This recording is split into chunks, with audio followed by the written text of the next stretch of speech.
Welcome to a quick tutorial on how to navigate through your Canvas self-paced recertification course. I'm Jolene Hendricks, the lead instructor for your course. Once you've logged into Canvas, you can find your course by going to the left menu and clicking on Courses. Then select the course that you're enrolled in.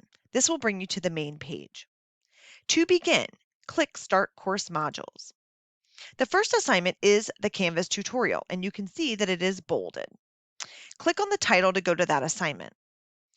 Watch the tutorial video completely to receive the credit. To start the video, click on play, which will either be found in the center of the video or sometimes in the bottom left-hand corner. Watch the tutorial video completely to receive your credit. Once you've completed the Canvas tutorial video, click Next to move on to the next page. The next assignment is the honor statement. Click Take the survey. Read the statements provided and enter your pesticide applicator number in the box given. Once you've entered your number, click Submit Quiz. This will acknowledge that you have read the statements and that you've provided your number. Click Next to move on to the next assignment. This next page provides my contact information as well as any information for additional contributors to the course. Click Next to move on to the next page. The course overview lists the requirements for completing the course and includes a video about the course. Remember, all videos must be watched in their entirety to receive credit for the assignment. Once you've completed watching the video, click Next to go to the next page. This next assignment is a pre-quiz.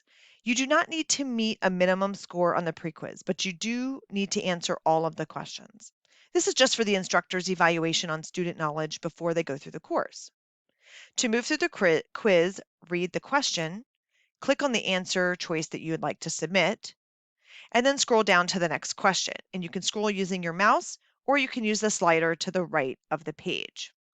Once you have finished the quiz, click the red arrow to see if there are additional questions. If not, you'll receive this acknowledgement statement. Once you see the acknowledgement statement, click Next to move to the next page. Now in the Get Help section, you'll have an option to go straight to your modules, to go back to the instructor contact information, or to get technical help. Tech help is available 24/7 through phone, email, or chat. Click Next to go to the next page. This will start all of your assignment modules. Now, if you'd like to see how the modules are arranged, go over to the left and click on Modules. You'll see that all of the items that you have completed are in bold and have green check marks. The items that have not been completed will either not be bolded or will not have a green check mark, or both.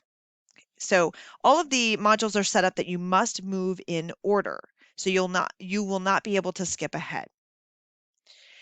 Also note that each quiz is going to have a required score. Some will require you to answer 100% and some do not. In either case, if you answer a question incorrectly, it will display which question you did not answer correctly, and it will show you the correct answer.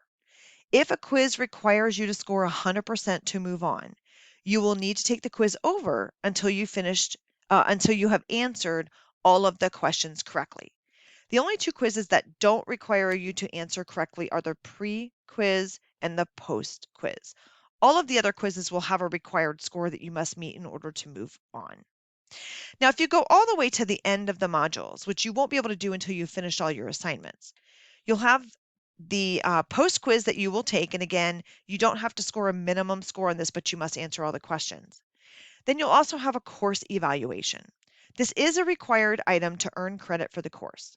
You'll click on the link and take the survey. Once you've completed, you'll be able to print your certificate. Print or save your certificate for your records. The instructors cannot print certificates for the course.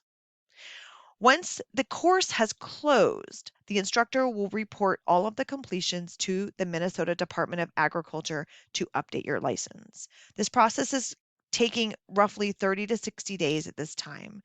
So please connect with MDA if you have questions about your license certification following the completion of the course. And if you have any questions at any time about the course, please do not hesitate to contact me. Thank you.